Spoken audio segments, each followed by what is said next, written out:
Maestro Armando Estrada Lázaro, que bueno, es historiador, egresado de la Universidad Autónoma de Baja California, ha publicado infinidad de trabajos sobre historia regional. Además, actualmente es el jefe de la Unidad Regional Tijuana de Culturas Populares e Indígenas, y además fue mi maestro en la licenciatura.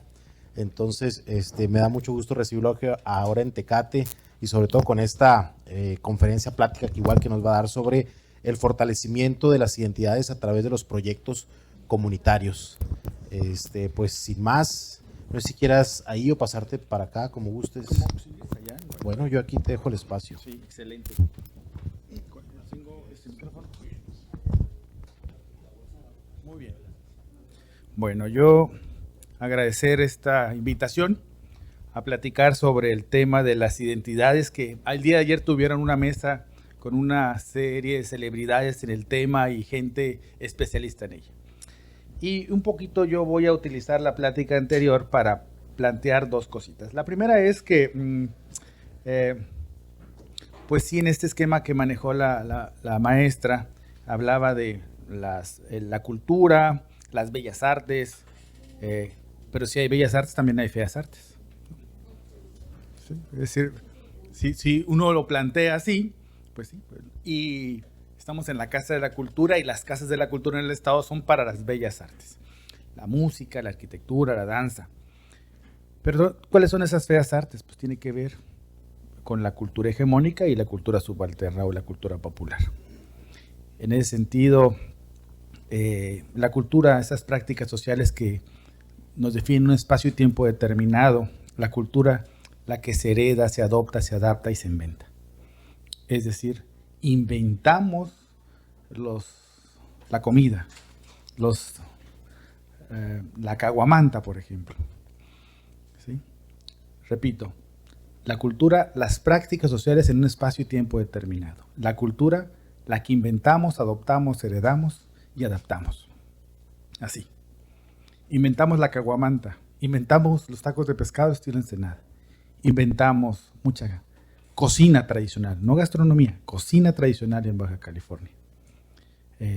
Adoptamos el Levi's, lo adaptamos y también heredamos.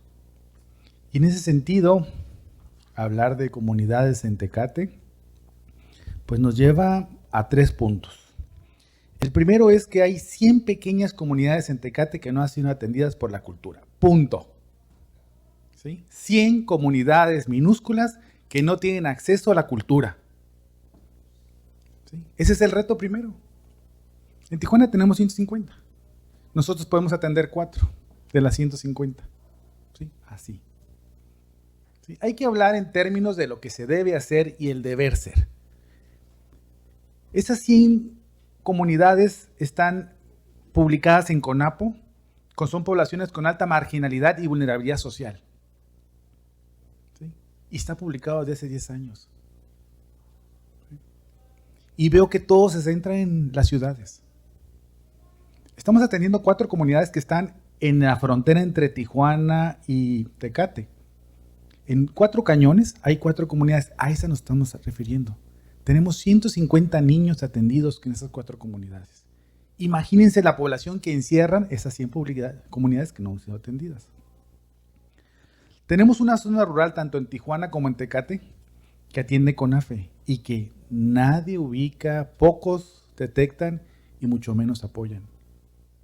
Tenemos escuelas que se están cayendo en esos lugares, que están construidas, vaya, de varitas, de cartón, de felpa, y que uno no se puede recargar en las paredes porque se cae la escuela. Pues esas son las condiciones de las comunidades. No hablamos de las condiciones de las ciudades, que eso sería otro punto y aparte. Tenemos una zona rural y también una zona rural indígena. Y también hay que ser honestos.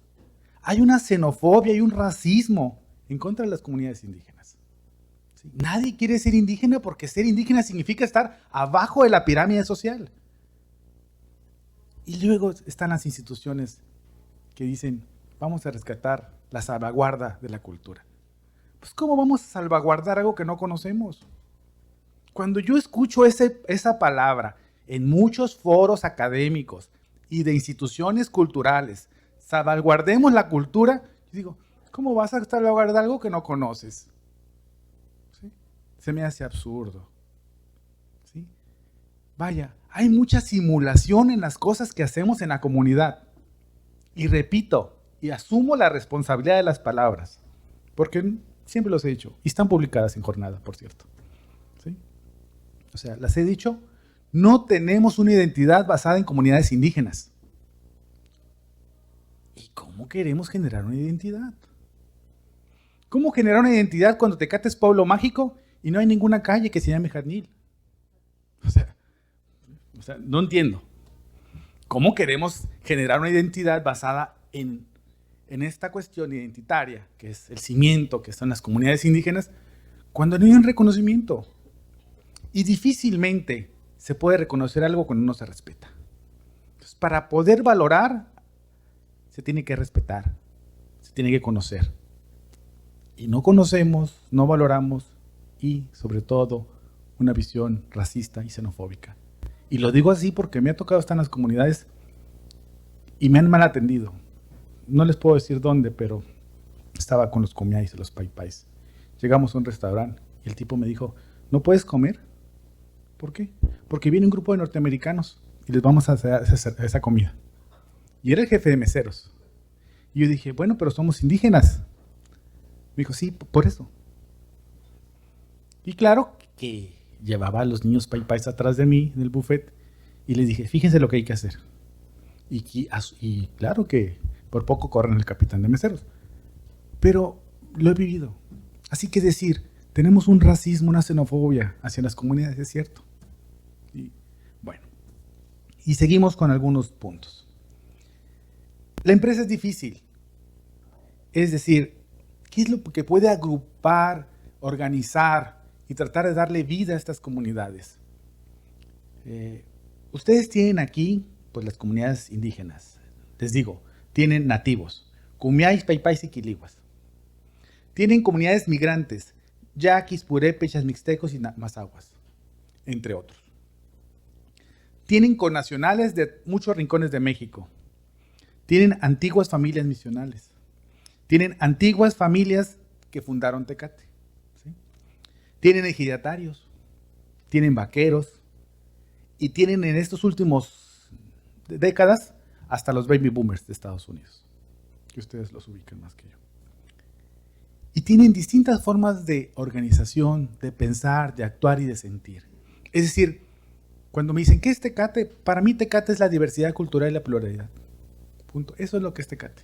Y aquí lo podemos ver. ¿Qué hay que hacer? Bueno, ¿qué hay que hacer? Un diagnóstico.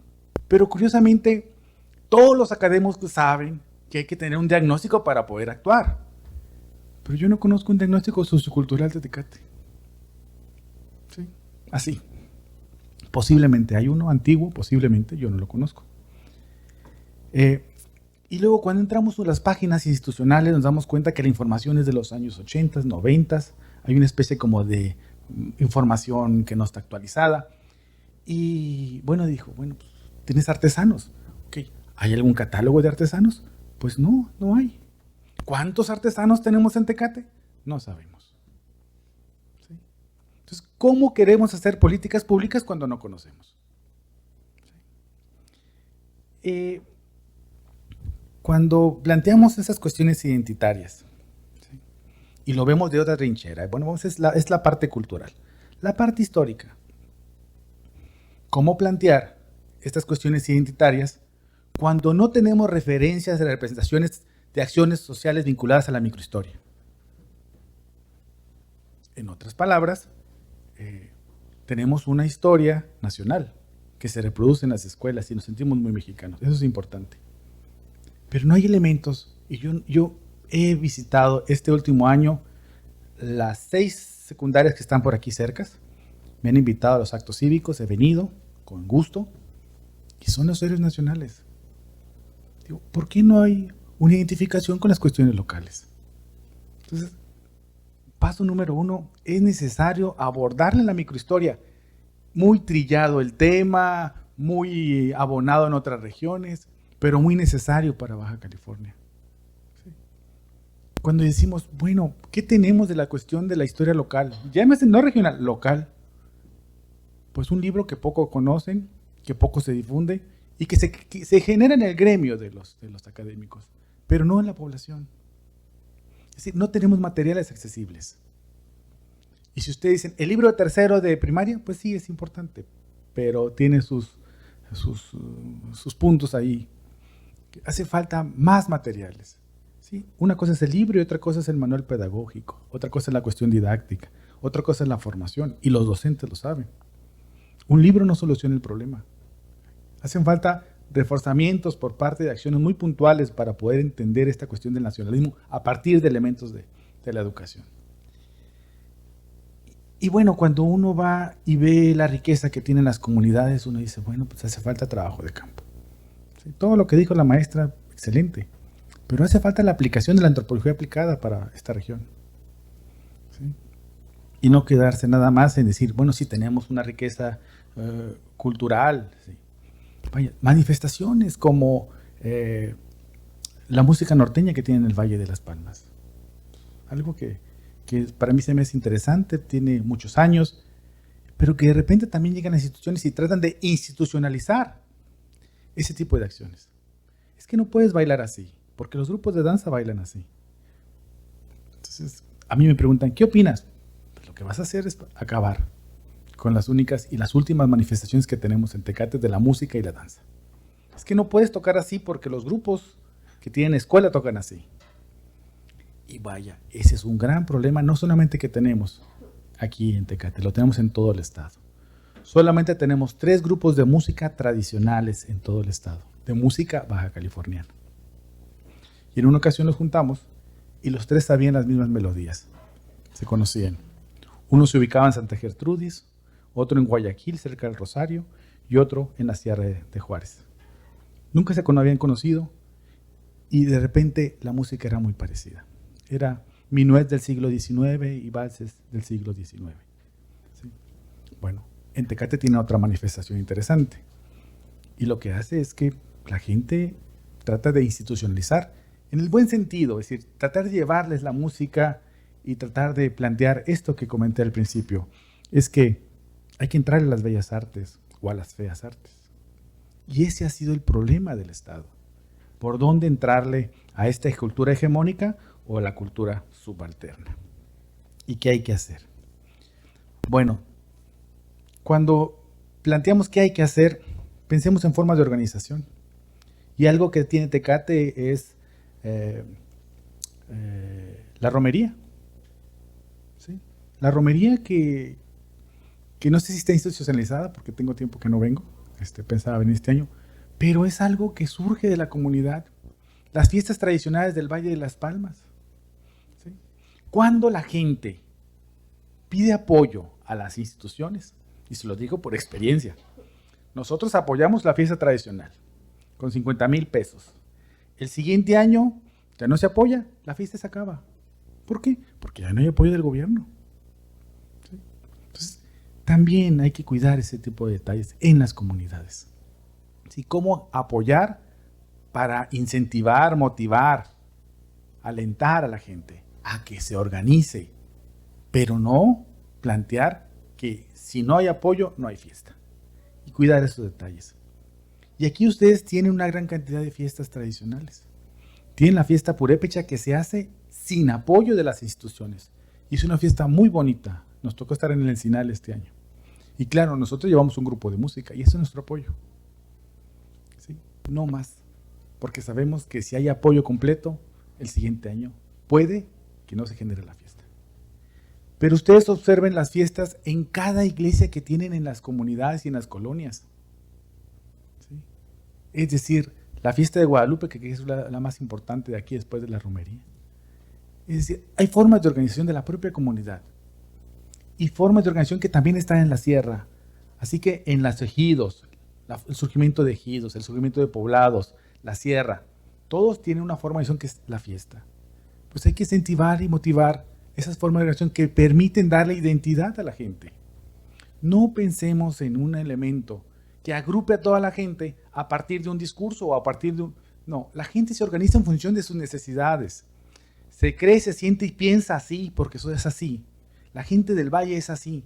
Pero en el Valle de las Palmas, vaya, no sabemos ni por qué se llama Valle de las Palmas. No hay una monografía del Valle de las Palmas. De cada ejido. Es decir, ¿cuánto trabajo tiene la nueva generación de estudiantes que están en las universidades? Y queremos nosotros fomentar esta cuestión identitaria a partir de elementos urbanos.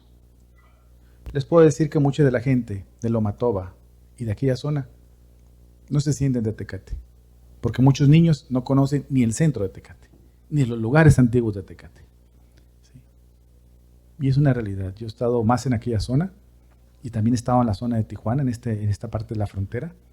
Y cuando llego aquí a donde está la Toyota y platico con los niños, les digo, ¿dónde está el centro? Dice, es que mi mamá dice que el centro está allá en Tecate. Es que mi mamá dice que el centro está en las 5 y 10. No dice en Tijuana. El 73% de los niños de esa zona no conoce el centro de Tijuana. Entonces, ¿cómo queremos generar identidad? Cuando la gente no conoce ni su territorio. Y volvemos a otro concepto. El concepto de identidad ligado a la territorialidad. Bueno, pero Juan Luis Purépecha es rapero. Es purépecha, pero canta y baila rap. Mesa Leal canta música ranchera, cumiay. ¿Qué tienen en común esos jóvenes de etnicidades diferentes o grupos indígenas distintos? Pues que todos tienen una comunicación y que ahorita en Tecate, llámese el Valle de las Palmas, llámese el Loma Toba, se comunican. Y las redes están por todos lados. Yo me puedo comunicar con Fernando Mesa en estos momentos y sé que está en el rancho. Es decir, tenemos las posibilidades de la comunicación que antes no se tenían. Entonces, este referente identitario de territorialidad, pues, tiene problemas antropológicos, porque en este contexto parece que sale del molde. Y podemos seguir platicándoles sobre estas cuestiones que tienen que ver con las comunidades. Pero si ustedes observan, cuando uno va a las fiestas o la fiesta de Navidad que hacemos en nuestras casas, sale muy bien. La gente no se pone de acuerdo. La tía que tiene poco dinero lleva los tamales, otra los buñuelos. Y se organiza la gente en función de lo que se tiene. Y la gente da lo que mejor tiene, lo de sí hacia el otro. Y sale muy bien la fiesta. Los primos peleados dejan de pelearse. La fiesta es una ruptura en la cotidianidad. Es decir, la gente se organiza en función de las fiestas. ¿Y qué tan importante es la fiesta para las comunidades y para la cultura y para Tecate en particular? Y en ese sentido, incentivar las fiestas tradicionales, locales, parroquiales, cívicas, educativas, escolares, pues es una necesidad porque nos permite una forma de organización muy comunitaria, muy embrionaria, pero también muy necesaria para generar ese sentimiento de pertenencia, de filiación, de identidad y de todo lo que tiene que ver. Y por otra, el rescate de ciertas tradiciones que sé que mucha gente está muy metida con la memoria histórica, pero que también tiene que ser lo más visibles. ¿Sí? Es decir, vivimos en una sociedad en la cual el confort, las formas de organización son ¿a qué grupo social perteneces? ¿Al campestre? Pero más allá de estas sociedades de frontera, hay una parte que tiene que ver con la memoria histórica, con la tradición, con el referente del abuelo que sabe de qué apellido viene, cómo llegó. Y el fenómeno migratorio puede ser un problema, pero también puede ser un gran elemento que le abone a estas cuestiones identitarias. Cuando la gente se da cuenta en la comunidad que su familia fue migrante, pero no es cualquier migrante, llegó, forjó, picó piedra, le tocó fundar la comunidad. Y el abuelo es un fundador. El niño de primaria tiene una mayor autoestima. Cuando el niño de primaria sabe que su papá es herrero, panadero, carpintero, y que realmente son buenos, porque tienen la creatividad, tienen el oficio para hacerlo, y que representa lo que significa la comunidad, el niño tiene mayor autoestima. Entonces, un elemento importante para el caso de estas poblaciones son las escuelas de educación básica, que permite este civismo, que permite esta cuestión de la historia, pero también este derrotero que tiene que ver con las tradiciones que son las que han dado mucho peso a Tecate. Y que también no tenemos elementos, no tenemos materiales, no tenemos por dónde una política educativa que vincule tanto la política cultural como la educativa en un solo elemento, la formación sólida de los ciudadanos de frontera en el caso de esta ciudad. Y bueno, ahí tendría yo alrededor de 10 puntos más, pero yo aquí me detendría para platicar con ustedes y vean que el trabajo no es fácil, que hay muchas cosas que hacer, que estas antiguas familias misionales están yendo, que estas antiguas familias de la Fundación de Tecate ya tenemos pocos, que los cantores tradicionales indígenas, creo que ya se murió Don Juan, ¿no? Así que ya no tenemos. Sí. Y que los antiguos ejidatarios de los años 40, 50, 60 también ya fallecieron, ¿no? Es decir, el reto es mayúsculo. Gracias.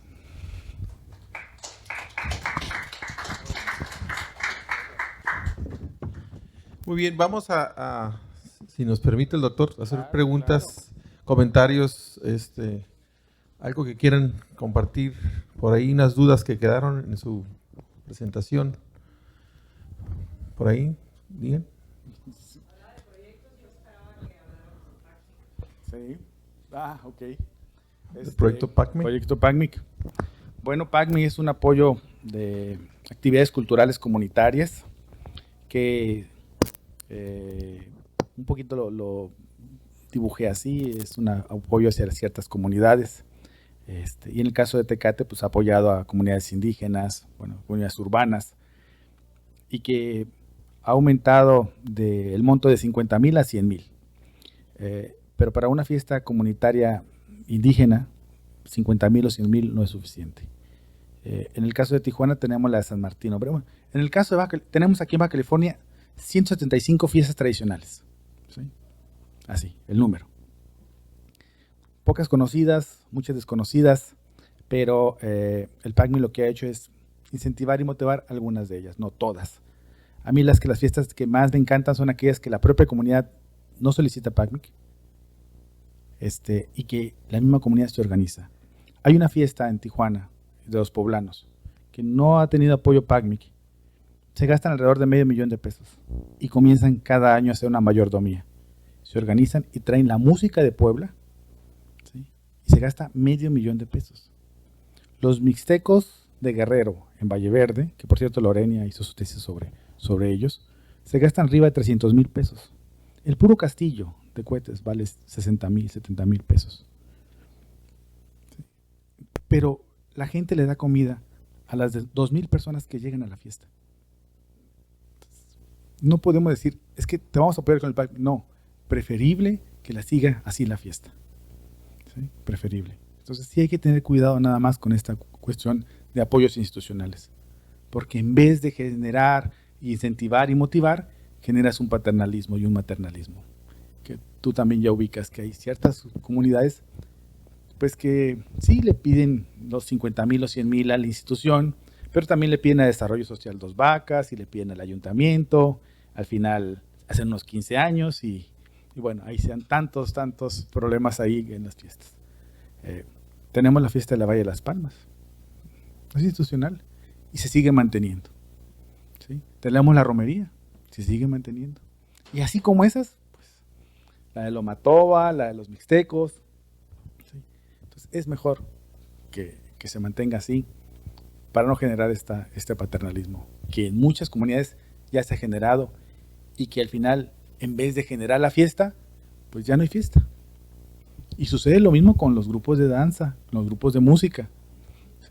Así que hay que tener un catálogo de fiestas, que sería una de las primeras acciones, para que esas 175 se visibilizaran, se asistiera, se conviviera, se compartiera y se apoyara de otra forma.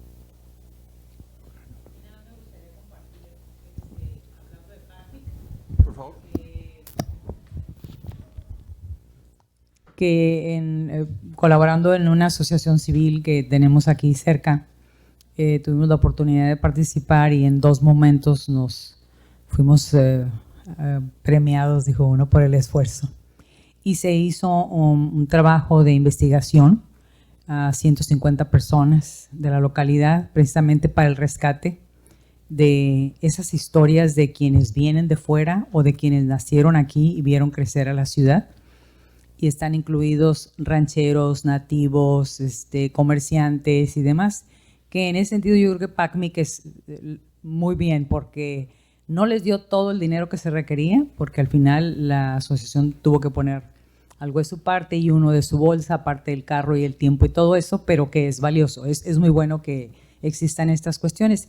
Y usted hablaba ahorita sobre de las fiestas. Conformamos un equipo aquí, Héctor Mejorado, Alfredo Ochoa y yo. Hicimos un trabajo de investigación sobre la estación misional de Santa María de Tecate y Romería de Verano, que próximamente van a ser declarados Patrimonio de Baja California. Y bueno, ni modo, la romería la vamos a institucionalizar, ¿verdad? Pero que Baja California sepa que en Tecate ha habido una fiesta, de cómo nace la fiesta en virtud de una necesidad y que se ha seguido sustentando, no para que el gobierno le dé dinero para que se siga realizando, sino para que la gente la reconozca y se identifique con esto, ¿no? Entre otras cosas, y que conozca la historia de cómo nace romería en virtud de una necesidad de atención a un pequeño grupo por la cuestión religiosa. Entonces, sí sirven los proyectos PACMIC, sí hay mucho trabajo que hacer. Es muy cierto y me encanta, ¿no?, que mencione, por ejemplo, Valle de las Palmas, ¿no?, y las diferencias entre las otras festividades, pero sí hay necesidad de que la gente tenga una plena conciencia de cómo se han dado todos esos sucesos y poderlos conservar, ¿verdad?, y darlos a conocer, creo yo. Gracias. Sí, un detalle nada más. Cuando yo digo institucionalizar es que ya la fiesta depende de la institución, no de la comunidad. ¿Sí? Sucedió, por ejemplo, en Veracruz, con la fiesta de Tlacotalpan, ¿sí?, que la tomó Televisa la toma, y los músicos ya no van a Tlacotalpan, ya cambiaron de pueblo. ¿Sí?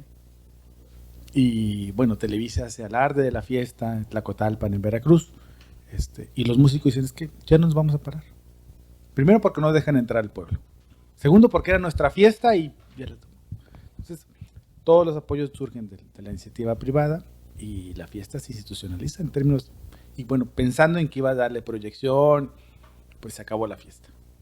Y ahora Tlapacoyan es otro de los elementos que está formándose como la fiesta, ¿sí? Pero aquí en la medida hay que darle difusión, y hay que darle difusión y promoción, y hay que incentivar y motivar. Y en la medida que se conozca, la gente lo va a adoptar, es decir, mira, tenemos una tradición. Y sucede lo mismo con Matlachines en Mexicali. ¿Sí? Tiene más de medio siglo la fiesta de Matlachines. Y se preguntaban, ¿pero la fiesta es baja californiana? Bueno, yo nomás les voy a dar un dato. En Nuevo México hay 10 pueblitos que tienen la danza de Matlachines y creen que los Matlachines son de ahí y surgió ahí. Bueno, pero esa danza tiene 200 años en los pueblos. ¿Sí? Y claro que es un fenómeno de la migración. En el 56 llegan estas familias a Mexicali y se integran con Matlachines y hay elementos muy propios ya, desde el vestimento, desde la música, y la gente lo ha adoptado. Bueno, ahorita en Zacatecas hay 5,000 formas diferentes de bailar Matlachines. No hay una sola danza, sino ya hay muchas regiones. Y esa es la riqueza que tenemos, que es un fenómeno de la migración. Y les doy otro dato para comparar. Antes del 82 no había altares y ofrendas de muertos, que son cosas diferentes, sino que había Halloween en diferentes ciudades de frontera. Llegan los oaxaqueños, piden permiso al gobierno del estado para hacer la festividad de Día de Muertos. La gente llega con las cámaras, se difunden las acciones, las actividades, y a partir de 82 hasta la fecha no hay institución de gobierno o educativa que no celebre el Día de Muertos, con un elemento mixteco, tecatense, tijuanense, mexicalense, pero es un fenómeno de la migración. Y ya las nuevas generaciones dicen, bueno, tenemos una ofrenda, un altar de muertos, estilo Tecate, estilo Tijuana, estilo Mexicali, pero que es el resultado de este grupo de migrantes mixtecos a las colonias de las ciudades. Y claro, bueno, aquí en Tecate, es decir, la festividad de Muertos tiene una tradición, sí, muy colorida, muy bonita. Bueno, ¿qué hay que hacer? Pues incentivar, motivar, conocer, valorar, conocer los orígenes. Y eso le permite un cimiento mayor. Bueno. Una pregunta, Armando. Comentabas que aquí en Tecate, bueno, en el municipio hay diferentes grupos indígenas, algunos que son de nativos y otros que ya migraron. La verdad es que yo conocía de algunos, pero ahorita mencionaste unos que sí me sorprendieron y soy de aquí de Tecate, ¿no? Entonces, pues, la pregunta es, ¿existe algún mapa, algún informe o algo que podamos acceder para ubicar dónde están? ¿O solamente yendo a campo es como se puede enterar uno? Sí, pues solamente yendo a campo, pero sí es necesario un diagnóstico sociocultural, ¿no? Sí es necesario. Creo que bueno, la regidora que está todavía en funciones es Mazahua, ¿no? Norma Mesa es Cumiá y está dentro del gobierno. Entonces, se da una idea de dónde están ubicados los indígenas. Pero, si somos también muy honestos, tenemos 12 millones de población indígena a nivel nacional. Pues eso nos obligaría a tener el 12% de la población en las universidades, el 12% de la población en el gobierno. ¿Y cuánta gente trabaja en el gobierno que sean indígenas? Aquí creo que hay 2 nada más, esas 2 personas. En Tijuana había 1 y lo corrieron. Sí. Quizás, pero no sé por qué, pero lo corrieron. En un recorte ahí, lo corrieron. Y hay que decirlo, decir, ¿qué población de indígenas tenemos trabajando en el gobierno? Pues no hay. Ahí nos dice, en las universidades, ¿qué población de indígenas estudian en la universidad? Debería ser el 12%, pero no es así. Entonces, eso te da una idea de por dónde van los números. Y lamentable porque no tenemos pues estos diagnósticos, ¿no? Ahorita yo lo planteé así porque, como les comentaba, lo que he visitado en las zonas rurales, ¿sí? Y de repente si hay gente del Colegio de la Frontera que me dice, oye, tienes que escribir. Pues sí, pero no puedes estar escribiendo todo ese tipo de cosas, haciendo diagnósticos, cuando hay otras cosas que hacer, ¿no? Es decir, sí sería interesante, por ejemplo, tener las observaciones de campo de estas comunidades, las problemáticas en términos de la lengua, de la cultura, de las formas de interacción y socialización que se generan, pero pues esos serían proyectos que tienen que ver con los nuevos jóvenes, toda esta gente que tiene que emerge en las universidades, tiene mucho campo de acción. Hace un momento te obsequié el libro que se llama El Piñón y la Bellota, que algunos de ustedes conocen. Cuando me dicen, felicidades, ¿por qué felicidades? Es un libro que es el primero escrito en Cumiay, aquí en Tecate, y a mí me da hasta pena decirlo. Estamos hablando del año pasado, y es el primero. ¿Por qué antes no se había hecho algo parecido? O sea, no me correspondía a mí, que quede claro, porque yo no soy ni literato, ¿sí? Pero una vez en México sí me zarandearon y me dijeron, oye, se están acabando los hablantes, se están acabando los cantores, ¿qué estás haciendo? Bueno, es que no está dentro de mi perfil de actividades. Momento, es una necesidad. Los indígenas son importantes, pero en estos momentos, por las condiciones que tienen, los nativos son prioridad. Y es el patrimonio de todos. ¿Qué hay que hacer? Dijo, no, pues, un proyecto dedicado a la música. Muy bien. Un proyecto dedicado a la salvaguarda de la literatura. Le dije, no, salvaguarda no. Vamos a darle difusión a las lenguas. Y me fui a organizar grupos de jóvenes indígenas, hablantes de la lengua, que aprendieran la lengua. ¿Sí? Muchas críticas, sí.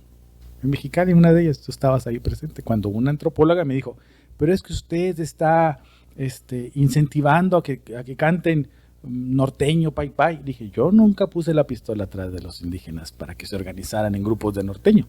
Yo les sugerí la posibilidad porque ellos son norteños, son vaqueros. Y en su casa lo que cantan es música indígena norteña. Y así como los yaquis sacaron la yaquecita, pues acá podemos sacar otras canciones.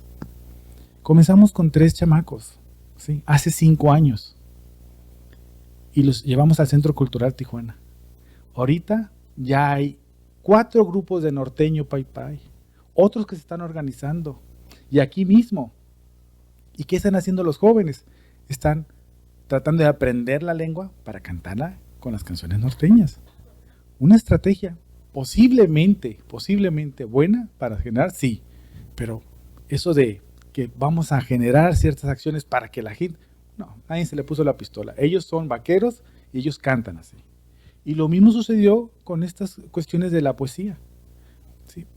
Se habla de la poesía mesoamericana. ¿Por qué? Porque hay universidades, porque tienen una formación diferente. Acá es oral literatura. Es decir, la expresión oral no escrita, donde está implícita la música, la danza, la poesía y la filosofía. Y lo que hice fue irme con algunas personas y les dije, vamos a hablar de poesía. Y me dicen, pero es que nosotros no tenemos poesía. Dije, pero a ver, cada vez que haces la comida, tienes un rezo, tienes un canto. Me dijo, sí, ¿cómo sabes? Pues platícame de eso. Cuando yo preparo la comida, tomo las flores masculinas de un lado y las femeninas de otro lado. Y les voy dando gracias a la tierra, al sol. Dije, platícame de eso. Y comenzamos con un grupo de gente mayor y con jóvenes. Y mezclamos a ambos. Les puedo decir que ya hay gente escribiendo en lengua kumiai. Ya tenemos una primera novela. Embrionaria todavía, pero tenemos una primera novela ya en kumiai.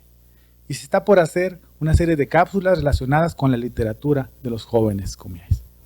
Y hay otra gente que está escribiendo poesía, y otro que está escribiendo narrativa. ¿Sí? Y bueno, ¿qué tenemos? Pues una forma de ver, de concebir, de conocer diferente, indígena, nativa, que es parte de la filosofía baja californiana, que hay que respetar y valorar. ¿Sí? Por eso cuando me dicen, ¿qué felicidades? No felicidades. Nos da esta tristeza ver que son los primeros, en forma embrionaria, productos que tenemos de las comunidades nativas. Y les comento, no era mi trinchera. ¿Sí? No era mi trinchera. La literatura y la poesía no era lo mío, pero tuvimos que entrarle. Ahora ya los grupos están formados. Ahora ya los grupos reciben invitaciones a México para presentar sus textos. Norma Mesa ha estado en la FIL, ha estado en México, pero no en Tecate. Todavía. No. ¿Sí? Pues son condiciones diferentes. ¿No?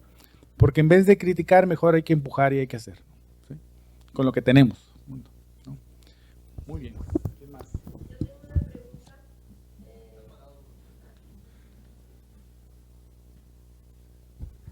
En una pregunta que me surgió ayer al escuchar una plática sobre sexualidad en lo que ha sido el foro, y hablaban de los indígenas ante la cantidad tan inmensa que ya tenemos de migrantes desde los años 80 y que viene aumentando. ¿Cómo percibe la Dirección de Asuntos de Cultura Popular la conservación de la ley de usos y costumbres una vez que los indígenas abandonan sus centros de población y vienen y se insertan? Podemos hablar del caso de aquí, San Quintín, o una parte de Tijuana. Entonces, ¿qué está pensando? ¿Ya lo meditaron? ¿O qué sucede con eso? Bueno, ahí si se fijan, hablamos de Tecate nada más con toda la diversidad y pluralidad. Si hablamos de San Quintín sería otra historia. He tenido la suerte de compartir con Miriam Méndez, y hay que decirlo, y visitar los campos agrícolas y las comunidades indígenas. ¿Sí? Y son otras realidades. Otras realidades muy, muy distintas. Igual la gente de Ensenada, que son migrantes indígenas, asentados, porque también hay que dividirlo en dos. Hay migrantes asentados y migrantes indígenas recién llegados. Y nada más le voy a dar un número. Tenemos 68 grupos indígenas, 68 lenguas, 68 expresiones en Baja California. Diferentes. y cada una de ellas con un problema muy particular. Tener leyes significa que tienes un antecedente, una base sólida para poder negociar, para poder solicitar, porque ya tienes la ley. Y si se maneja la ley, se pueden negociar ciertas acciones y ciertas formas de apoyos hacia las comunidades.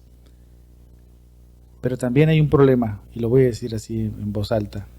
Hacen falta líderes en las comunidades indígenas que tengan la capacidad de negociar.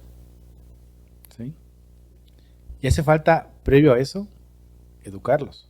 Hace falta hacer cuadros de profesionistas en las propias comunidades, que no dependan de gente externa y mestiza. Ocupamos abogados, ocupamos ingenieros, doctores. Pero los nativos son los que tienen menos expectativas de estudio por donde están ubicados. ¿Sí? No hay becas para ellos, también hay que decirlo. No hay becas escolares, no hay becas educativas.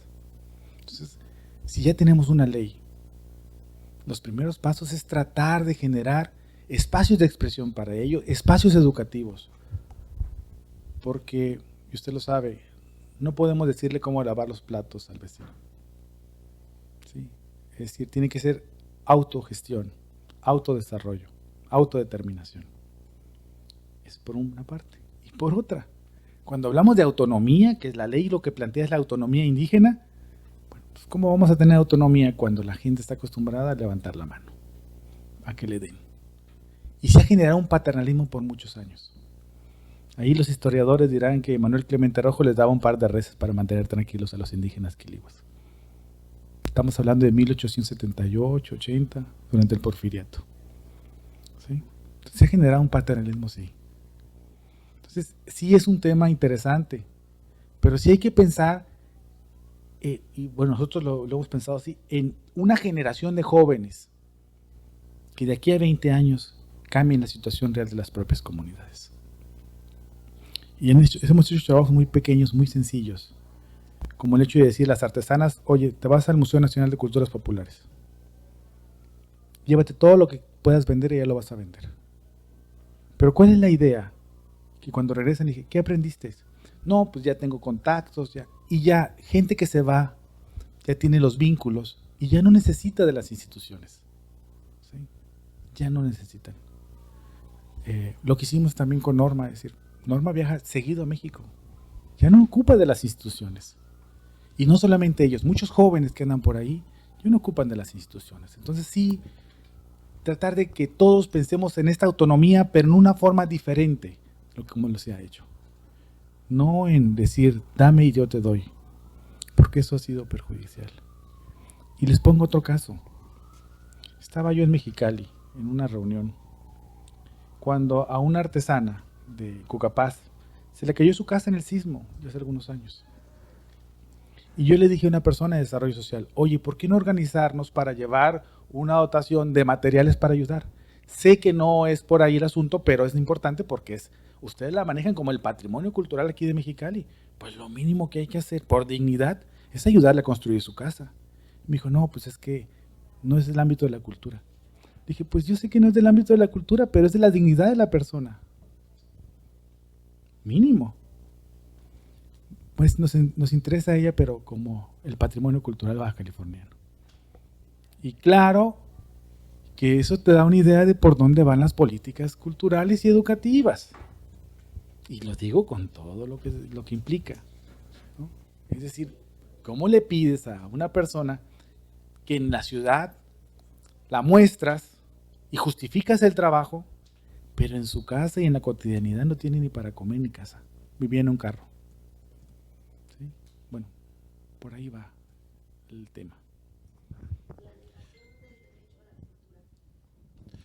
Una pregunta final, ¿me permites? ¿Sí?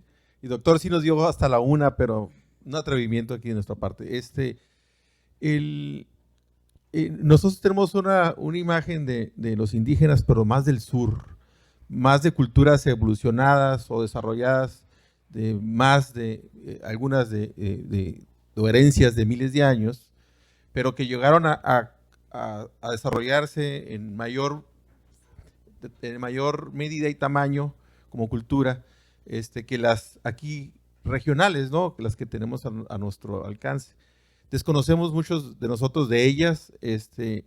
La pregunta que yo le hago es, así como las culturas del sur han enseñado a otras formas de verse a sí mismos y de autogobernarse, como el caso sucede en Cherán, en donde detrás de una cultura llegan a decir queremos otra forma de entendernos y de gobernarnos en esa autonomía a la cual usted hace mención. Igual otras comunidades en el sur de Chiapas que se dicen de otra manera verse a ellos mismos, ¿no?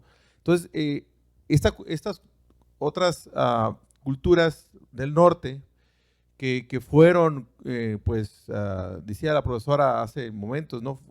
Que no, bueno, también fueron colonizados de cierta manera, pero ¿qué rompimos en esas otras culturas o qué tienen que enseñarnos estos vecinos cumiáes, vecinos paipais? ¿Qué nos tienen que enseñar a nosotros desde la comunidad de ellos? A nosotros, no nomás crear políticas de este tipo del indigenismo tradicional creados desde el Estado, que vemos al indígena como un objeto de tradición o de cultura distinta a nosotros, que hay que preservarla por el solo hecho de ser únicas y de que, pero que realmente creemos de que no tienen nada que enseñarnos a nosotros, pues de nuestras formas fallidas de trabajo comunitario, porque nosotros, desde el foro social, algunos de nosotros intercambiamos formas fallidas de organización, formas fallidas de la sociedad, que como comunidad no hemos construido más que ciertos egocentrismos sociales. Sin embargo, aquí tenemos vecinos construyendo comunidad que ha tenido más de cientos de años, que existen como comunidad. Entonces, mi pregunta, me fui un recorrido largo, pero para hacer en concreto es, ¿qué tenemos que aprender del sentido de comunidad de nuestros vecinos indígenas o que son originarios de aquí de la región? Bueno, de entrada ellos tendrían que contestarla, ¿no? Yo no, de entrada. Pero te voy a, en tu explicación, lo que queda claro es que hace falta información. ¿Por qué? Cuando tú ubicas a los mesoamericanos, Cherán, Michoacán, Pascolas, hay una necesidad de conocer lo antiguo y tradicional dentro de lo de ellos. Y así los arqueólogos andan buscando elementos que ubiquen ciertas acciones muy tradicionales, porque todos los mesoamericanos hay una mezcla y un sincretismo con la iglesia, con lo español, con la conquista. No se explican pascolas y venado sin la cuestión religiosa. No se explican la danza del viejito sin la cuestión religiosa, es decir, la visión europea. Pero lo que tenemos en Baja California es muy auténtico, es muy tradicional, no es un sincretismo con la iglesia. Y eso ha quedado manifiesto con los antropólogos norteamericanos, que ven en las comunidades indígenas como el último reducto de las cosas importantes que tenemos en el norte. Y nosotros aquí no tenemos ni un disco cumiay de música. Es decir, ve dónde estamos. ¿Sí? Cuando en Estados Unidos tienen todas las canciones de Juan Carranza. Cuando dicen, hey, ¿qué les pasa a ustedes? Tienen hasta los vocabularios, los libros. Y nosotros no tenemos ni un folleto del Curi Curi en un pueblo mágico. Ahí estamos parados. Estar parados significa saber a dónde vamos. Por eso me encantó la invitación a este foro. Cuando decimos identidad, comunidad. Bueno, aquí estamos parados. Y esto es todo lo que hace falta. De varias instituciones, del gobierno en turno. Es decir, ¿es pueblo mágico? Sí. Dame un disco cumiay. No hay. Dame un folleto de la danza. No tenemos. Bueno, ¿una biografía? Pues menos. ¿Una investigación sobre? No, pues estás pidiendo mucho. ¿Sí? ¿Sí? ¿Qué tienes entonces? Tabla rasa, dirían algunos, ¿no? Tabla rasa. Bueno, pues ahí estamos parados. Y ve los arqueólogos, encontraron una sonaja o un cascabel que habla de la música antigua de pirecuas, que no son pirecuas. Bueno, acá tenemos todavía los jalma y no les hacemos caso. ¿Sí? Y dicen sonajas. Sí, sí queda claro, vaya, dónde estamos parados, cuál es el reto. ¿Sí? Y yo prefiero decir así, aquí estamos. ¿Sí? Maestro Héctor. ¿Alguna otra duda, pregunta?